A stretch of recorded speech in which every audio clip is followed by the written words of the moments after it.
Are humans the only intelligent species in the universe? Or are there other intelligent beings somewhere?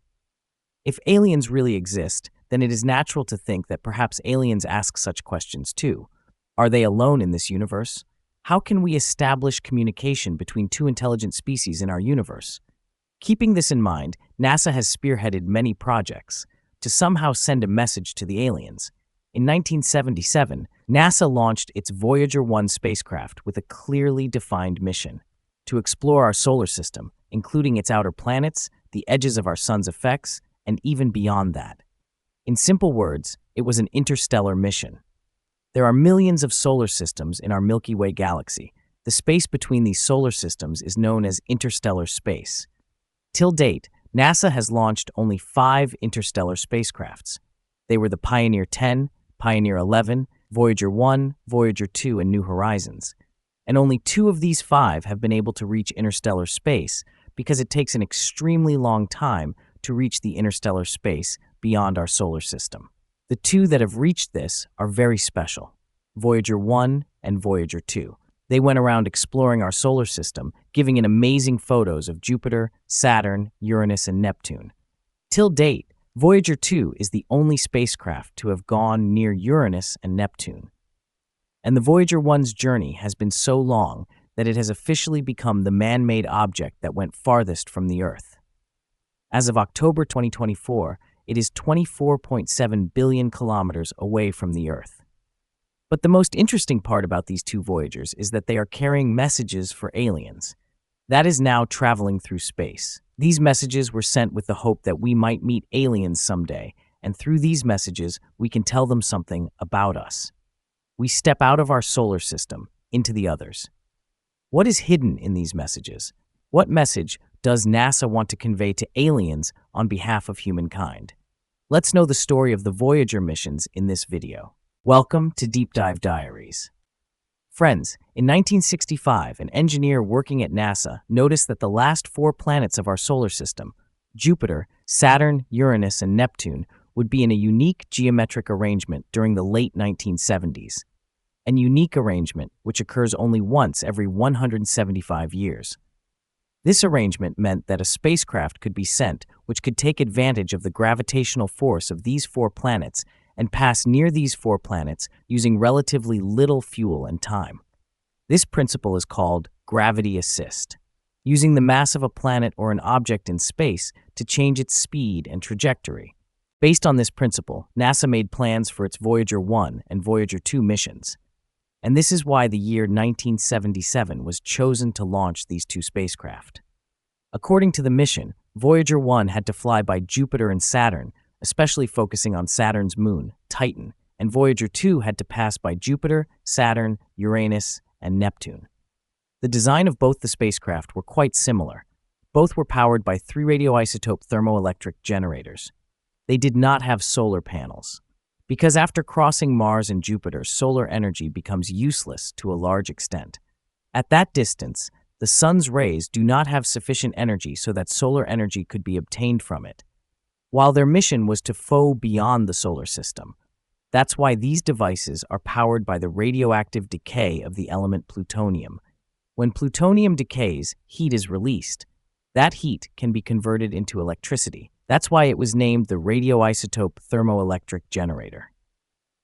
Apart from this, both the space probes carry 10 scientific instruments, a 2-camera imaging system to take pictures, a spectrometer to measure the abundance of hydrogen, another spectrometer to measure the ultraviolet activity in the space, a magnetometer to measure the magnetic fields of the planets, a high-gain antenna to communicate with the Earth, and some other small instruments to measure different levels of radiation. The interesting thing is that Voyager 2 was launched before Voyager 1. Voyager 2 was launched on 20th August 1977, and 16 days later, on the 5th September 1977, Voyager 1 was launched from NASA Kennedy Space Center. Voyager 1's route was shorter and faster than Voyager 2's. So, Voyager 1 reached Jupiter first, and in March 1979, it recorded this amazing time-lapse. This is a time-lapse made with 66 different photos. Each photo was taken after Jupiter's 1 rotation period. Jupiter's rotation takes about 10 hours. This was the first time we could see such clear-cut photos of Jupiter and its moons. And this is when we discovered Jupiter's rings. Many people think that only Saturn has rings around it, but there are rings around Jupiter too, although they are not clearly visible unless you are close to it. Jupiter, its moons, and its rings, these three components together are called the Jovian system. The word Jovian comes from the Roman god of sky and thunder, Jove, and Jovi's other name is Jupiter, on which this planet was named. Now the thing is, friends, 3 other planets in our solar system are like Jupiter: Saturn, Uranus, and Neptune. There are rings around all these planets, as well as multiple moons. These are gas giants. This is why these 4 planets are collectively called the Jovian planets, Jupiter-like planets. During the exploration of this Jovian system, Voyager 1 discovered the ongoing volcanic activity of Jupiter's moon Io. This was the first time humans had seen active volcanoes on another planet. Before Voyager 1 reached Jupiter, we thought that Jupiter had 13 moons. But once Voyager 1 reached there, we found that there are 2 more moons. A few months later, on 9th July 1979, Voyager 2 reached Jupiter, and it could get even closer to Jupiter. Once it got closer, we discovered another moon near Jupiter. Because of the discoveries of these Voyager missions, the number of Jupiter's moons increased from 13 to 16. But do you know what, friends? We have discovered 95 different moons. That's right, 95 moons orbiting around Jupiter. About 1.5 years later, on the 12th November 1980, Voyager 1 reached near Saturn.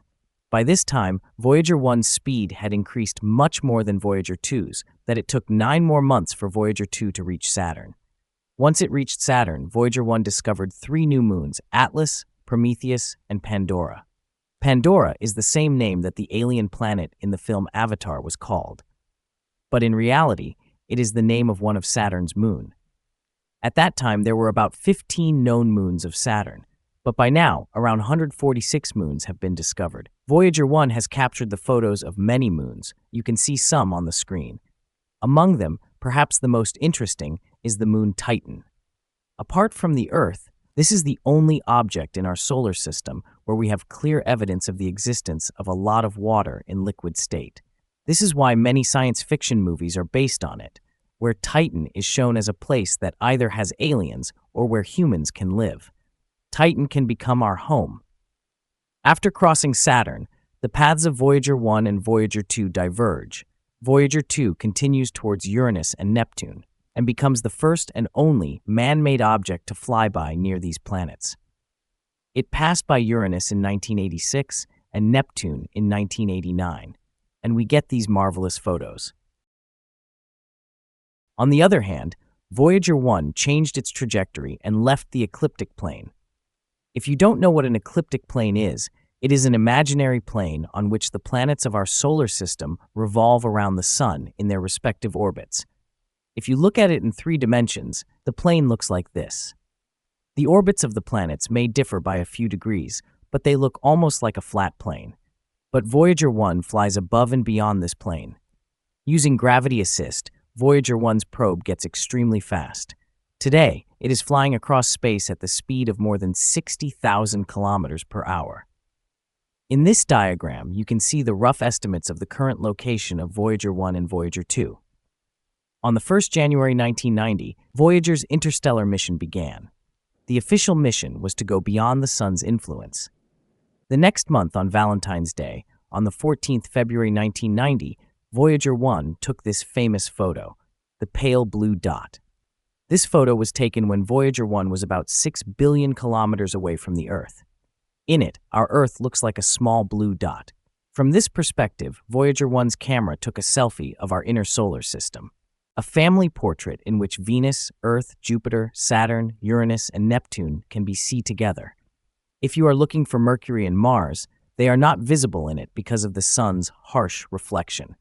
And our poor Pluto is not considered a planet anymore, so no one cares about it, and it was too small to be visible in this photo. After taking these last few photos, Voyager 1's cameras were shut down to save power and memory. And actually, there wasn't anything of substance after this that could be seen in the darkness of space. Voyager 1 was moving straight ahead towards the darkness of interstellar space. After this, for years, there was no update from Voyager 1. In 1998, there was a minor update when it became the man-made object that went the farthest from the Earth. Then, in 2004, it was said that Voyager 1 passed the termination shock. This is a point on the edge of our solar system where the solar wind decreases suddenly. Do you know what solar wind is? These are the charged particles emitted by the sun. They form a bubble of sorts all around the solar system. This bubble is known as heliosphere, and this heliosphere protects us from interstellar radiation. When we reach the heliopause, the outer boundary of the heliosphere, the solar winds become weaker. You can better understand it using this diagram. Closest to the sun are all the planets. After Neptune comes the Kuiper belt that houses many of the comets that come near Earth. The termination shock region begins somewhere here. After this is the heliopause boundary. After the heliopause, many diagrams show a bow wave region before the interstellar space begins, based on the beliefs of many scientists until Voyager 1 actually went there. On August 25, 2012, Voyager 1 left the heliosphere and finally entered the interstellar space. Since then, the scientists' view regarding the bow shock region changed completely. Today, scientists believe that this is basically an interaction area where interstellar radiation meets solar wind, a sort of a diffusion region with no clear-cut boundary. But think about it, friends. It was only in 2012 that Voyager 1 crossed the boundary. It took 22 years for this interstellar mission to reach interstellar space. NASA took 8 months to confirm this. They double-checked and rechecked the data for many years. And finally, in September 2013, they announced that a man-made thing has crossed the limits of the solar system for the first time. It is only with data science that we can make advances in the field of space exploration. But it's not limited to space exploration. Data science has now become one of the most lucrative career choices in the world. It is used in almost every industry: automobile, finance, media, healthcare, etc. An interesting question arises here. How did we find out that Voyager 1 crossed this boundary? Friends, we found out because of its plasma wave instruments. Between 9th April and 22nd May 2013, a powerful solar eruption was recorded by Voyager 1. Because of this eruption, the electrons near Voyager 1 began vibrating. Researchers noticed that the electron density near Voyager 1 was very high compared to the heliosphere. This tells us that it has reached interstellar space. You may be wondering how it could be possible. How can electron density be higher outside the solar system than inside the solar system? This is because in the heliopause region, there is a great dip in the solar wind. When Voyager 1 was in heliopause, the electron density was very low. And as soon as it reached the interstellar space, there was a sudden spike. The only difference is that the spike in electron density before the heliopause was due to solar wind, and the spike in electron density after the heliopause was due to interstellar wind. We could find out all of these with the help of this high-gain antenna. The photos, the findings of its instruments, the critical information of the mission, they were all being transmitted through this antenna and were being received on Earth by NASA's 3 deep space network stations. These deep space network stations are absolute marvels in their own right. They are present in 3 locations all across the world: California, Madrid, and Canberra, Australia. In this animation, you can see that the 3 locations cover most of the area on Earth. When the researchers got the data, they backtracked it to calculate the exact day when Voyager 1 entered the interstellar space, and then they confirmed that the date was 25th August 2012. And coincidentally, it was the same day when Neil Armstrong, the first human to set foot on the moon, passed away. Till now, we were talking about Voyager 1. But what about Voyager 2? Voyager 2 entered interstellar space 6 years later, on 5th November 2018. They are the only 2 space probes to have achieved this till now, and both of them are carrying messages for aliens. Now, even though both these Voyager missions have broken many records, but in terms of attempting to send messages to aliens, they weren't the first spacecraft. Before them, Pioneer 10 and Pioneer 11 tried doing this. Actually, The messages carried by the Voyagers for the aliens were sent before on Pioneers 10 and 11. The only difference is that Voyagers have used new technology and are carrying detailed messages. Pioneer plaque is a small gold anodized aluminum plate used on the Pioneers 10 and 11 spacecraft. The message written on it will tell the aliens about our planet Earth. NASA has called it a mark of man. This plate is only 15 centimeters by 23 centimeters and has 5 engraved diagrams. It has information about our location in our galaxy. The radial diagram in the middle is actually a map. On this map, the position of the Sun is shown in relation to 14 pulsars. Pulsars are degenerated stars which rotate rapidly and emit regular pulses. Basically, to understand this map, the existing intelligence level of a race should be such that they already know the basics. At the bottom of the plaque are the planets of our solar system, with the Sun on the far left, and then the planets based on their distance from the Sun. They engraved an arrow pointing to the third planet, to show the planet from where the spacecraft came. In the middle right, there's even a silhouette of the spacecraft. Additionally, you can also see the drawings of a man and a woman. Basically, it is an attempt to show how humans look like, the ones who made this spacecraft. NASA has said that this interstellar slab shows that the human race possesses a spiritual insight that takes it beyond the material problems of development. Broadly speaking, this is quite a basic sheet. Aliens won't get a vast wealth of knowledge just by decoding it. That is why the information sent on the Voyager missions were much more detailed. The messages sent with the Voyagers are actually 12-inch gold-plated copper discs and phonograph records. They carry voices as well as images. There are 2 such records carried by both Voyager 1 and Voyager 2. Let's look at them in a bit more detail. The phonograph, also known as the gramophone, looks like this. These are flat discs that can store sounds. These were very popular at one point in time, especially during the 1970s when the Voyagers were built. On these discs, there are grooves arranged in a spiral pattern. Sound waves are encoded on it. When a needle is run along these grooves, it produces vibrations, which then reach the sound box. There it meets a membrane that starts vibrating with it, making it possible for you to hear the recorded sound waves once more. Often these sound waves are amplified using a horn to hear it loudly and clearly. Today we have turntables and record players that apply this concept. But the technology is different. Today, the vibrations produced by the needle are first converted into electrical signals and then the sound is amplified. While a phonograph doesn't do it, the records sent on the Voyagers have been named the Golden Record. The contents of this record have been divided into 4 sections.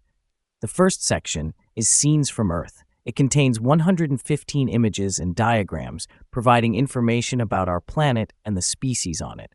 It includes basic mathematical, chemical, and physical definitions as well. The second section is Greetings from Earth. Greetings spoken by humans in 55 languages. It also carries printed messages by the then American President Jimmy Carter and the then Secretary General of the United Nations Kurt Waldheim. Of course, to understand these messages, the aliens would need to know English first. The third section is Music from Earth. It contains musical selections from different cultures and eras on Earth.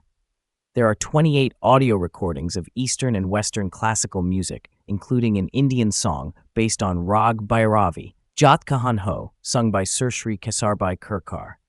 The fourth section is Sounds of Earth, where the natural sounds from Earth can be heard. It contains 21 audio recordings of human activities, machines, and natural phenomena. Obviously, if aliens are to hear these sounds, they would need to know how to operate this phonograph, and so NASA's scientists added the instructions in the box. The good news is that these instructions aren't in English or Hindi, because obviously, what are the chances that aliens will understand our language? And the bad news is that these instructions have been depicted in the form of diagrams. But why am I saying that it's bad news? Because just look at this diagram. Forget about the aliens. Take a moment and look at these instructions and diagrams. Can you understand how to operate a phonograph machine? In my opinion, a whopping 90% of the people won't be able to understand these instructions. So how can we expect aliens to understand how to operate this machine by looking at these diagrams? You can see the English translation of these diagrams on the screen to understand what the diagram is supposed to mean. Operating a phonograph isn't very difficult. Aliens will need to understand how to take the disc, place it on the box, and place the needle on it. The more difficult task would be to actually see these photos. The photos that you saw, the ones present in this golden record in 1977, there wasn't any technology that could store images on analog discs in formats like JPEG. Voyager's computer systems could store only 69 kbytes of data. 69 kilobytes is only 0.07 megabytes. That's not enough for a single image, and to store 115 images within it is unimaginable. That's why NASA came up with a new way to include image data on these discs. They projected these photos on a screen, recorded them with a television camera, and converted the video signals into audio waveforms. And these photos are actually stored in audio form on these discs. So if the aliens want to see them, they will have to reverse the process for that. The data stored as audio will need to be converted back into an image. How? The instructions are on the interstellar envelope. See if you understand them. This technology is so technical and complicated that the explanation will need a separate video. So let's move on from decoding it. Let me show you the information contained in Golden Record. Once the 115 pictures are decoded, this will be the first picture. A white calibration circle. A simple black and white drawing that does two things. First, it represents the shape of the record, and it is also a signal that the decoding was done properly. Then they will see the photos of basic mathematical concepts, physical units, quantities, definitions, etc. Then there are two diagrams of the solar system parameters which show the Sun and the 9 planets, including Pluto. After this diagram, they will see the individual photos of many objects from our solar system: Mercury, Mars, Earth, and Jupiter. Some images even include explanatory symbols like mathematical definitions or chemical formulas. For example, this photograph titled Egypt, Red Sea, Sinai Peninsula, and the Nile. It also mentions the composition of Earth's atmosphere. The tag above the image shows that nitrogen content in our atmosphere is at 78%, N278-100. It includes some models of chemical elements too, like hydrogen, carbon, nitrogen, oxygen, and phosphorus. These chemical elements represent the fundamental blocks of life. There are two images of the DNA structures explaining the transmission of genetic information, something that's common in all living beings. This picture shows cells and their division in microscopic details. After this, the next 20 images show human life. Some images show human capabilities too, how our mouth is used for licking, eating, and drinking. Additionally, they included photos of the Great Wall of China and the Taj Mahal. Interestingly, none of the images show the negative aspects of humans. No conflict, world war, or anything akin to war has been mentioned. The images paint a hopeful and positive side of humanity, the ideal version of humanity. As explained by Sagan in his 1978 book, Murmurs of Earth, the Voyager interstellar record. The biggest question here is, will any Voyager spacecraft ever reach an alien? And even if it reaches an alien species, will that alien species have the intelligence level to decode this record or not? What do you think? Let me know in the comments below. For now, the Voyager 1 spacecraft is moving at a speed of 61,198 kilometers per hour, approximately 25 billion kilometers from Earth, in the depths of interstellar space. Unfortunately, it's not going to function for long. Its power supply is gradually depleting. Scientists estimate that in 2025, its power supply might be entirely depleted. This might sever our communication, but the golden record in it might be preserved forever. Thank you very much. And as always, keep exploring, keep learning, and I'll see you in the next video. This is Deep Dive Diaries, signing off.